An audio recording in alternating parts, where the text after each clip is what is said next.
You walk into a 9 a.m. video call after a transatlantic red-eye, and your HRV is down 30%. You feel foggy, decisions slip, and the work that used to be easy suddenly isn't. Right. I've seen that in executives. Little mistakes cascade into missed opportunities.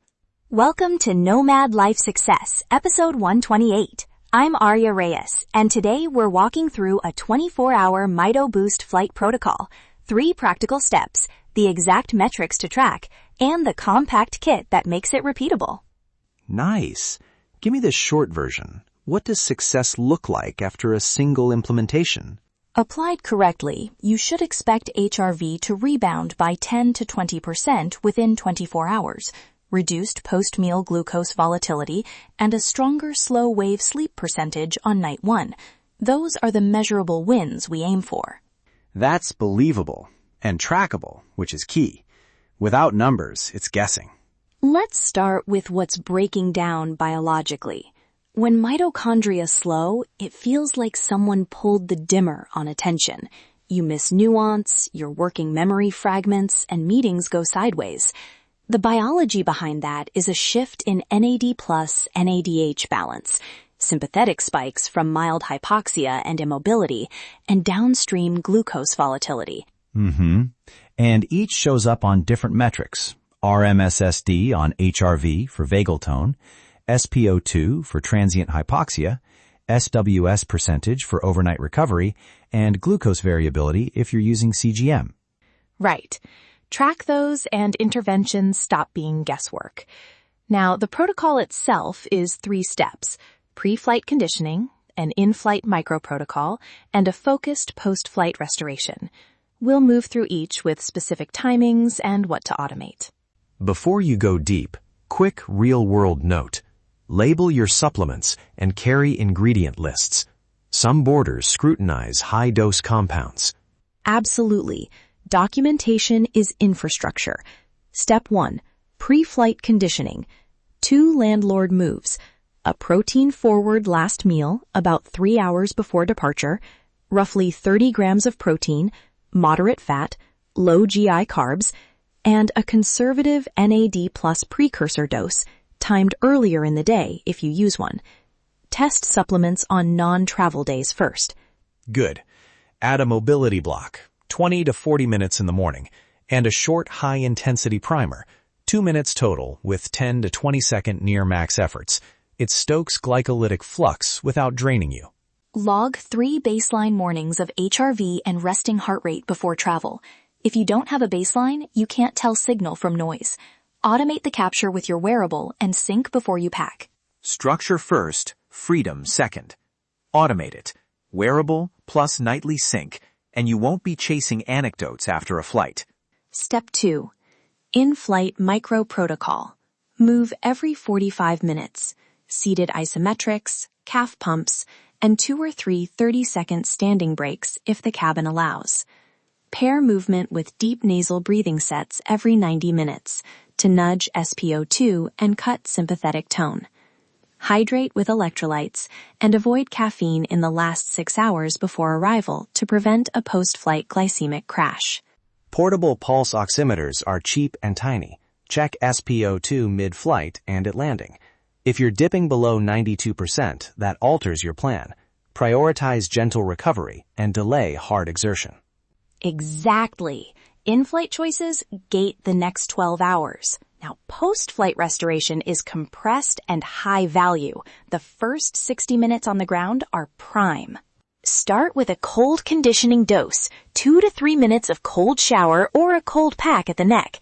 Then, if cleared, a 3 to 5 minute micro-sprint sequence. Eat a protein-first meal with low GI carbs within 60 minutes. Gate caffeine by HRV. If morning HRV is down 15% versus baseline, skip it. I need to push back on one thing. Cold exposure isn't universally safe. For people with uncontrolled hypertension or certain cardiac risk, scale it to 15 to 30 seconds or use localized cold packs. Always progress and document responses with HRV and resting heart rate. Totally. Scale and gate everything. Treat each intervention like an A/B test. If HRV drops or RHR spikes, back off. Metrics are your safety net. And a practical border reminder. If you use CGM or prescription devices, carry documentation and a clinician letter. It avoids delays at customs and keeps your schedule intact. Travel Kit Checklist. A wearable that records HRV overnight, a compact pulse oximeter, CGM or a plan for fingerstick glucose checks, a small cold pack, a portable charger, and a note with supplement labels and clinician contact. Automate syncs so your dashboard populates without manual work. One more ops detail. Store supplements in original packaging and export ingredient lists to your phone. It preserves mobility and avoids surprises in unfamiliar regulatory environments. Now the single operational mistake that doubles recovery time. Immediate caffeine plus a high glycemic snack on arrival. It triggers an insulin spike and rebound crash, blunts slow-wave sleep later, and drags HRV down for days. Countermeasure. Protein-first intake and HRV-guided caffeine gating. Couldn't agree more. People reach automatically for coffee and a sugary pastry, but without the metrics, it's a Band-Aid that hides deeper dysfunction. 3 automation rules to finish. Capture 3 baseline mornings before travel. Automate wearable sync at arrival and set an alert for HRV drop greater than 15%. Log 1 meal and 1 glucose data point within 60 minutes post-arrival. Those inputs tell you whether to run the full protocol or a scaled version. And before anyone adds supplements or ramps cold exposure, if you're over 45, have hypertension, or take prescription meds, get a basic medical sign-off. Small checks avoid big setbacks. This isn't magic. It's physiology. You're nudging mitochondrial flux with time-tested stimuli and measuring the response. Apply the 3 steps, document, and avoid the caffeine plus carb crash, and you should see measurable improvements in 24 hours. Treat your biology like your business infrastructure. If you want the 24-hour checklist, the automation workflow, and the compact travel kit list, download the MitoBoost packet at shop.nomadlifesuccess.com/MitoBoost. Tonight, log HRV, SpO2, and morning resting heart rate.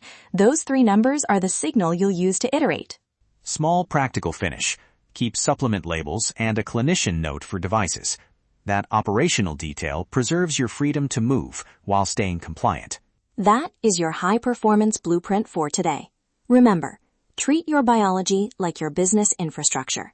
If your physical stack fails, the business stops. Minimize friction and stay optimized.